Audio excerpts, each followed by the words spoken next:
जय जय श्री श्याम भक्तों आज आपके लिए एक ऐसी सच्ची कहानी लेकर आया हूं जिस सुनकर आपका बाबा खाटू के प्रति जो विश्वास है वो दोगुना हो जाएगा। लेकिन इससे पहले अगर आप खाटू भक्त हैं तो अपना धर्म निभाइए, चैनल को सपोर्ट कीजिए, सब्सक्राइब कीजिए, क्योंकि बाबा ये नहीं कहता कि जो मेरी कीर्ति का गुणगान करता है उसको सपोर्ट ना करो, उसके चैनल को सब्सक्राइब ना करो।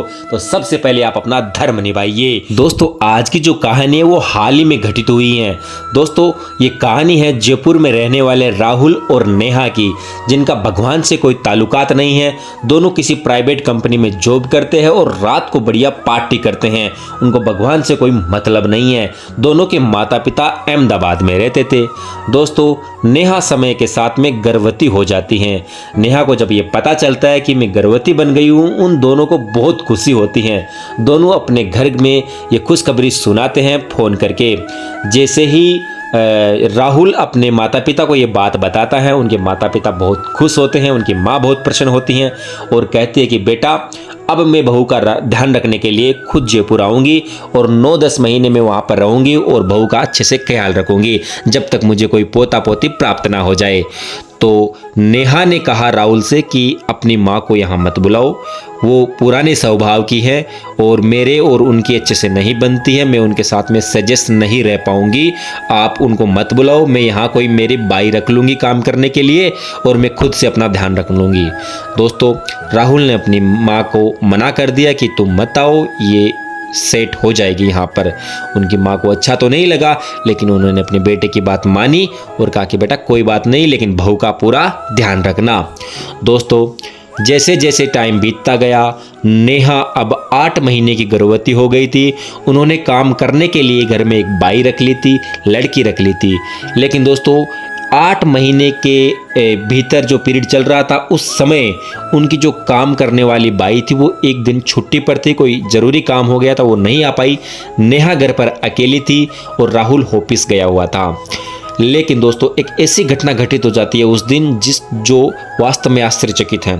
दोस्तों नेहा किचन में कोई पानी पीने के लिए जाती हैं, लेकिन कुछ पानी वहाँ पर टाइल्स में गिरा होने की वजह से नेहा वहाँ पर गिर जाती हैं, वो भी पेट के बल, और नेहा को पेट में चोट लगती है। कुछ समय बाद में राहुल जब घर आता है तो वो नेहा को देखता है, तुरंत उसको हॉस्पिटल लेकर जाता है। डॉक्टर्स नेहा की जांच करते हैं, लेकिन डॉक्टर्स ने कहा कि नेहा और बच्चा दोनों बिल्कुल ठीक है, कोई डरने की बात नहीं है। राहुल ने चैन की सांस ली, नेहा को घर वापस लाया और आराम से उनको आराम दिया। कुछ समय बाद में 2 हफ्ते बाद में नेहा ने एक बेटे को भी जन्म दे दिया और बेटे का जैसे ही जन्म हुआ राहुल के माता पिता भी वहाँ पर आए और उन्होंने अपने पोते को ध्यान से देखा, अच्छे से किया और घर लेकर आ गए। दोस्तों 2-3 दिन बीतने के बाद में उनको पता चला कि उनका जो बेटा हुआ है, पोता हुआ है, वो ना तो कोई एक्टिविटी कर रहा है ना ठीक से देख पा रहा है। उन्होंने डॉक्टर से वापस चेक करवाया तो डॉक्टर्स ने कहा कि ये बच्चा ना तो सुन सकता है और ना ही देख सकता है।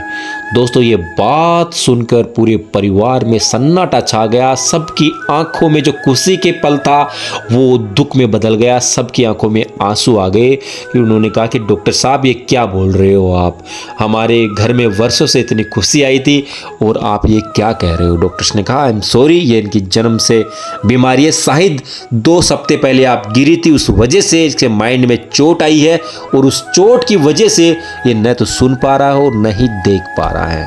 दोस्तों जब उन्होंने डॉक्टर से रिक्वेस्ट की कि डॉक्टर इसका कोई तो इलाज कीजिए, तो डॉक्टर्स ने कहा कि इसका एकमात्र इलाज है वो है इसका ब्रेन का ऑपरेशन। अगर हम इसका ब्रेन का ऑपरेशन करेंगे तो अगर कोई भी मिस्टेक की वजह से वो ऑपरेशन असफल रहा तो इस बच्चे की जान भी जा सकती है। इसलिए आपके पास में जैसा है वैसा है, आप इसको ले जाइए, बाकी आपकी मर्जी, आप कहोगे तो हम इसका ऑपरेशन कर देंगे। दोस्तों सभी रोते हुए घर लौट आते हैं। लेकिन दोस्तों घर लौट आते हैं सभी बहुत उदास हो जाते हैं और जैसे जैसे समय बीतता जाता है ऐसे करते करते 3 साल बीत गए। उनका पोता न तो सुन पाता था न देख पाता था, कोई एक्टिविटी वो नहीं करता था। घर में खुशी तो थी लेकिन बहुत ही निराशाजनक। एक दिन उनकी पड़ोसन सब बैठे थे घर में और उनकी पड़ोसन शाम के समय प्रसाद देने के लिए उनके घर आती है और जब राहुल की माँ उनसे पूछती है कि ये प्रसाद कैसे बांट रहे हो आप, तो उन्होंने कहा कि ये प्रसाद बाबा श्याम का है, खाटू श्याम का है। मेरे बेटे की नौकरी नहीं लग रही थी, मैंने बाबा से मन्नत मांगी और 1 महीने के अंदर अंदर मेरे बेटे का सरकारी जॉब में नंबर आ गया। ये उसी बाबा का प्रसाद है, मैं 11 के दिन बाबा के दर्शन करके आया हूँ। तो उस घर में तो नेहा राहुल तो भगवान को मानते नहीं थे, उनकी जो माँ थी राहुल की वो मानती थी। लेकिन उनकी माँ दोपहर को उन पड़ोसन के घर जाती हैं, उनसे पूछती है कि बाबा श्याम का मंदिर कहाँ है और कैसे उनकी पूजा करते हैं, आप हमें बताएं।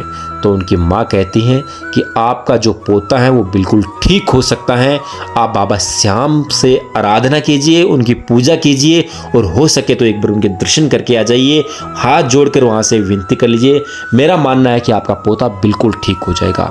दोस्तों, राहुल की माँ ऐसे ही करती है, वो घर में श्याम बाबा की पूजा अर्चना करना शुरू कर देती हैं और 11 के दिन उन्होंने पड़ोसन के साथ में आकर खाटू श्याम बाबा से अपने पोते के प्रति, उन्हें पोते के लिए खाटू श्याम बाबा से मन्नत मांगी थी कि जैसे ही मेरा पोता ठीक हो जाएगा बाबा, मैं पूरे परिवार को आपके चरणों में समर्पित कर दूंगी। दोस्तों, वो घर चली जाती हैं, फिर से वो अगले दिन खाटू श्याम बाबा की पूजा करती हैं। लेकिन एक ऐसी घटना घटित होती है जिसे सुनकर आप भी चौंक जाओगे। अब वीडियो को आपको पूरा देखना है, इस कहानी का पार्ट 2 स्टार्ट होने वाला है। दोस्तों, जैसे ही माँ जो है पूजा करती हैं, उस समय एक बिल्ली घर में आती हैं और उस बच्चे के ऊपर वो बिल्ली चढ़ जाती हैं। जैसे ही वो बच्चा बिल्ली चढ़ती है, वो बच्चा जोर से चिल्लाता है। उनकी दादी दौड़कर आती है और देखती है कि वहाँ पर एक बिल्ली थी, उसको भगाती हैं, बच्चे को गोद में लेती हैं। लेकिन बच्चा जोर जोर से रो रहा था, चीख रहा था। दादी चौंक गई कि इतने सालों से बच्चे की आवाज़ नहीं सुनी, आज कैसे चीख रहा है, उस बिल्ली ने मेरे पोते पर क्या कर दिया। उन्होंने तुरंत राहुल को कॉल किया, नेहा को कॉल किया, वो दोनों ऑफिस से आए और डॉक्टर्स के पास जाकर उन्होंने दिखाया। तो डॉक्टर्स ने कहा कि इस बच्चे की जो बीमारी थी वो अब खत्म हो चुकी है, ये बच्चा बिल्कुल नॉर्मल हो चुका है, अब ये देख भी पाएगा और सुन भी पाएगा। दोस्तों, उस परिवार को इतनी खुशी हुई, वो सभी के सभी वहाँ पर रोने लगे। उन्होंने कहा कि ये चमत्कार कैसे हो गया बाबा, ये कैसे हो गया डॉक्टर साहब। वो रोने लगे। डॉक्टर्स भी आश्चर्यचकित हो गए कि मुझे पता नहीं, ये जन्मसिद्ध बीमारी थी, कभी ठीक नहीं होने वाली बीमारी थी, ऑपरेशन के बिना बिल्कुल ठीक नहीं होती, लेकिन ये कैसे ठीक हुई आई डोंट नो। लेकिन दोस्तों, घर पर जाकर दादी ने उनको सब कुछ बताया, राहुल की माँ ने उनको सब कुछ बताया कि मैं ऐसे खाटू श्याम जाकर आया हूँ, आपको नहीं बताया क्योंकि आप भगवान को नहीं मानते थे। मैं खाटू श्याम जाकर आया हूँ और बाबा से मन्नत मांगी है और बाबा ने हमारी ये ठीक की है, हमारे पोते को एक नया जीवन दान दिया है। दोस्तों, उनके बेटे बहू फिर से आंसू से रोने लग जाते हैं, अपनी माता से, अपनी सासू से, और बेटे ने अपनी माँ से माफ़ी मांगते कि माँ हमें माफ़ कर दीजिए, हम भगवान पर भरोसा नहीं था, बाबा पर हमें कोई भरोसा नहीं था, लेकिन आज बाबा का हमें लाइव चमत्कार देखकर हमें खुद से भी ज़्यादा भरोसा हो गया है। दोस्तों, वो सारा का सारा परिवार खाटू श्याम बाबा के चरणों में जाता है और रो रो कर बाबा से माफ़ी मांगता कि हे बाबा, हमें माफ़ कर दीजिए, आपके चमत्कार से हम धन्य हैं, आपने हमें नहीं, हमें एक जीवन दान दिया है हमारे बेटे को ठीक करके। दोस्तों, वो बहुत रोते हैं, बहुत बाबा से मन्नत मांगते हैं और अब हर 11 के दिन वो बाबा का दर्शन करना नहीं भूलते हैं। दोस्तों, बोलो जय श्री श्याम, ये है हमारे खाटू श्याम बाबा। दोस्तों, कहानी अगर आपको दिल को छुई है तो चैनल को सब्सक्राइब जरूर कर देना और ऐसे ही सच्ची कहानी, सच्चे बाबा के राज, सच्ची स्टोरी जानने के लिए चैनल को सब्सक्राइब जरूर करें, सपोर्ट करें। और आप भी बाबा श्याम के भक्त हैं तो बाबा श्याम सीकर जिले में स्थित है, राजस्थान के सीकर में। आपने बाबा के दर्शन नहीं किए हैं तो एक बार जरूर दर्शन कर लीजिए दोस्तों, क्योंकि बाबा कलयुग का देवता है, 3 बाण धारी है, हारे का सारा है बाबा श्याम। अगर आप हार चुके हैं तो एक बार मेरे कहने से आप खाटू श्याम चले जाइए और अपनी हार की वजह बाबा को बताइए, बाबा जानेगा और बाबा का काम जाने।